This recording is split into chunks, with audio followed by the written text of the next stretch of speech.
టాటరా classic రెటినాలకు world class treatment ఇప్పుడు మన భీరంగూడలో American laser eye hospitals.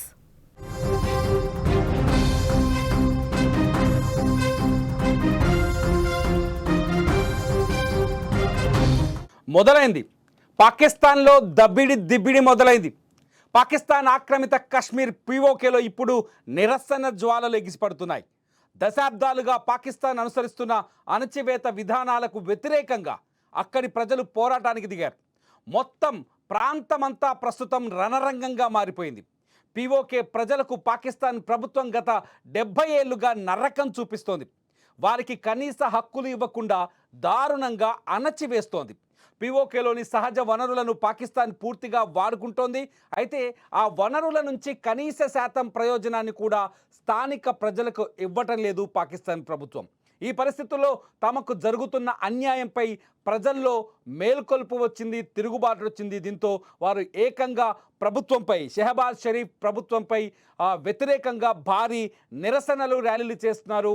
పౌర సమాజ కూటమి అయిన అవామీ యాక్షన్ కమిటీ ఏఏసీ ఆధ్వర్యంలో ఈ నిరసనలు జరుగుతున్నాయి. నిన్న షట్టర్ డౌన్ వీల్జామ్ పేరుతో నిరవధిక బంద్కు పిలుపునివ్వగా దీనికి స్థానికుల నుంచి పెద్ద ఎత్తున మద్దతు లభించింది.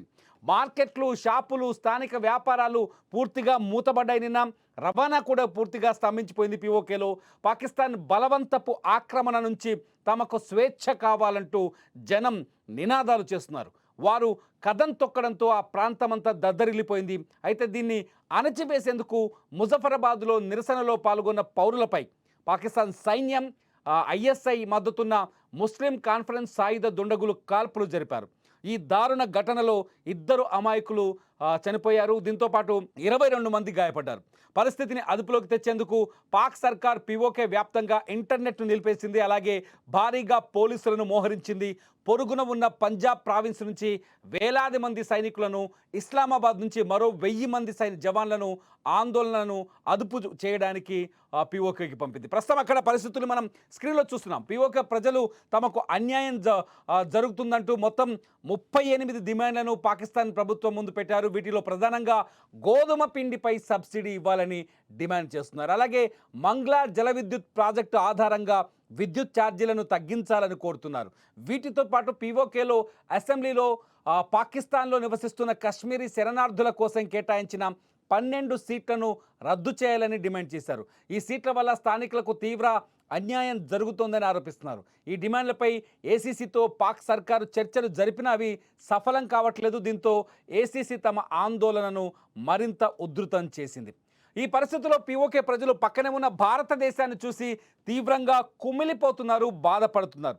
పక్కనే ఉన్న మన జమ్మూ కాశ్మీర్ రాష్ట్రంలో ప్రజలు అనుభవిస్తున్న స్వేచ్ఛ, అభివృద్ధిని చూసి వారు ఆవేదన చెందుతున్నారు.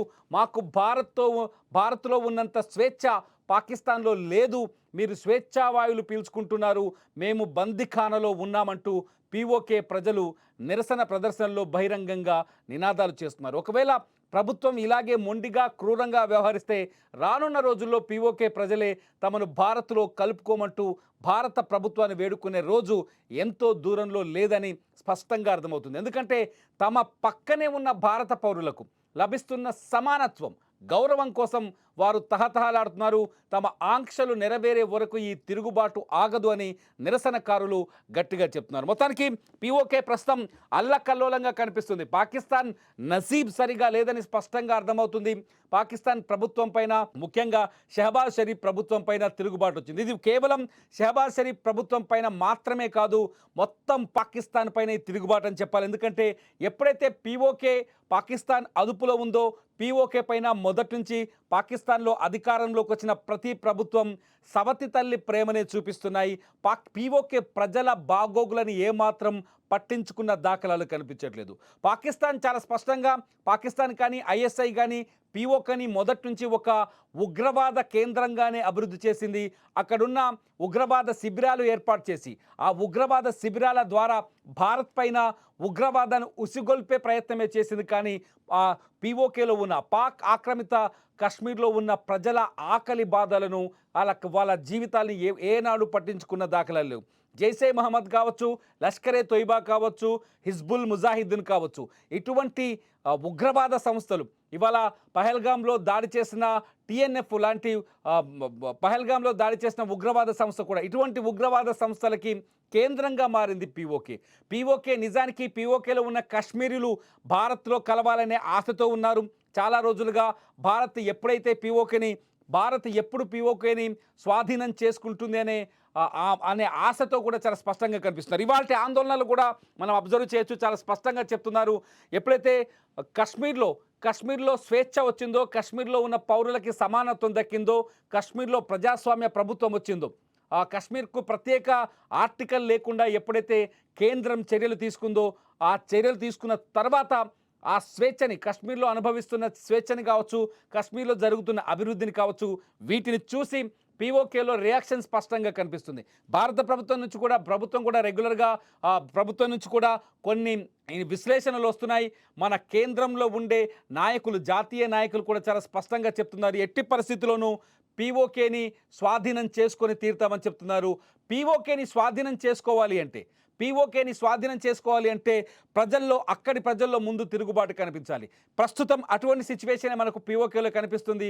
పీఓకే ప్రజలు తమ ఆకలి బాధను, తాము నష్టపోతున్న విధానాన్ని, ఆర్థికంగా వెనకబడుతున్న విధానాన్ని, సంస్కృతి పరంగా కోల్పోతున్న జీవితాన్ని, వీటన్నింటినీ వాళ్ళ ప్రజల ముందుకి, ప్రపంచం ముందుకు తీసుకొచ్చారు. వేలాది మంది, మీరు స్క్రీన్లో చూడొచ్చు, ఈ విజువల్స్ చూస్తుంటే నిజంగా ఆశ్చర్యం వేస్తుంది. పాకిస్తాన్ ప్రభుత్వం ఎంత రాక్షసత్వంగా ప్రవర్తిస్తుంది, షెహబాజ్ షరీఫ్ ప్రభుత్వం ఎంత నీతిమాలిన విధానాలని అమలు చేస్తుంది, షెహబాజ్ షరీఫ్ ప్రభుత్వం పీఓకే ప్రజల్ని ఎందుకు సవితి తల్లి ప్రేమను చూపిస్తూ పీఓకే ప్రజలని ఇబ్బందులకు గురి చేస్తుంది అనే విషయాన్ని చాలా స్పష్టంగా మనకు అర్థమవుతుంది. పీఓకేతో పాటు సేమ్ ఇదే తిరుగుబాటు మొదటి నుంచి బలూచిస్తాన్లో కూడా ఉంది. బలూచిస్తాన్ని ఎలా అయితే పాకిస్తాన్ దోచుకుంటుందో, అక్కడి నిధుల్ని కావచ్చు, అక్కడి గనుల్ని కావచ్చు, మైనింగ్స్ కావచ్చు, బలూచిస్తాన్ని ఎలా దోచుకుంటుందో అదేవిధంగా పీఓకే కూడా దోపిడీకి గురవుతుంది. దీన్ని ఇవాళ మనం సమర్థించాల్సిన అవసరం ఉంది. పీఓకే ప్రజల వైపు భారత్ కూడా నిలబడే అవకాశం ఉందా అనేది ఇప్పుడు ఆలోచిస్తాను. మొత్తానికి పీఓకే ప్రజలు కోరుకుంటుంది స్వేచ్ఛ, సమానత్వం. పీఓకే ప్రజలు ఇది ఇలాగే కొనసాగితే పీఓకే పైన భారత్ ఖచ్చితంగా, వీళ్ళు కశ్మీరులు మన భారతీయులు, మన భరతమాత ముద్దు బిడ్డలే. ఒక మాటలో చెప్పాలంటే పీఓకే ప్రజలు మన భరతమాత ముద్దు బిడ్డలే. పీఓకేని పాకిస్తాన్ ఐఎస్ఐ తమ ఉగ్రవాద కార్యకలాపాలకు మాత్రమే వాడుకుంటుంది. అక్కడ మనుషులు చనిపోయినా పట్టించుకున్న పాపన పోవట్లేదు పాకిస్తాన్ ప్రభుత్వం. మన భరతమాత ముద్దు బిడ్డలు ఇవాళ పీఓకేలో ఆ తీవ్రమైన సమస్యలతో, ఆందోళనలతో, ఆవేదనతో ర్యాలీలు తీస్తున్నారని చెప్పాలి. పీఓకే భారత్లో కలవాలని మనమందరం కోలుకోవాలి. మీరేమనుకుంటున్నారు? భారత్లో ఈ ఆందోళనలు, పీఓకేలో కొనసాగుతున్న ఈ ఆందోళనలు భవిష్యత్తులో పీఓకే భారత్లో కలిసేందుకు అవకాశంగా మారుతాయని మీరు భావిస్తున్నారా? పాకిస్తాన్ ప్రభుత్వంపై వ్యతిరేకత కాదు, భారత్లో కలవాలనే ఆశతోనే ఈ ర్యాలీలు మొదలయ్యాయని మీరు ఆలోచిస్తున్నారా? మీ అభిప్రాయాన్ని, పీఓకే పైన మీ అభిప్రాయాన్ని ఈ వీడియో కింద కామెంట్ చేయండి. లైవ్ అప్డేట్స్ కోసం చూస్తూనే ఉండండి సుమన్ టీవీ డిజిటల్ లైవ్, అట్లాగే సుమన్ టీవీ లైవ్.